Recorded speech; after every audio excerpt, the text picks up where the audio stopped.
তুই জানোস আমার থেকে টাকা পয়সা না খাই জানোস তুই আমারে কস বিয়া হরবা নাকি তোর কারা বিয়া হরবো তুই বাইর তুই আমার বাড়িতে বাইর তোর যদি শুনছি কারো কাছে কইসস যে পেট আমার এই পেট আমি বানাইছি মাইরে আলবাম একটা টুকরা করে আলবাম যা আমার বাড়িতে যা আর শুন পুলিশে যদি যাস হালবাগার থানায় যদি যাস তোর বংশ নির্বংশ করে আলবাম বংশ একবারে নির্বংশ করে আলবাম যা আমার বাড়িতে যা ভাইরাস নাকি শুননি এ বোনাই খারাপ কি হয়েছে? ইসমাইলে কইছিল আমার বিয়া করব, এখন আমার পেটটা বড় কইরা এখন আর কয় না আমার বিয়া করব।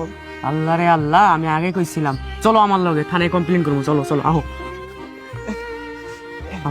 এই দারোগা সাহেব খারান ভালো হয়েছে আপনার রাস্তায় পেয়ে গেছি। শুনেন ওই যে ফেসবুকে ভিডিও করে না ইসমাইল, ওই ইসমাইলে এই ছেলেটারে একলা পাইয়া দিছে খাইয়া। এখন আপনি এর কি করার যায় করেন, ইসমাইলে এখনই গ্রেপ্তার করেন। চলেন আহেন। আরে থাম, আগে মেয়ের কাছে শুনেলি সব। কি হয়েছে তোমার?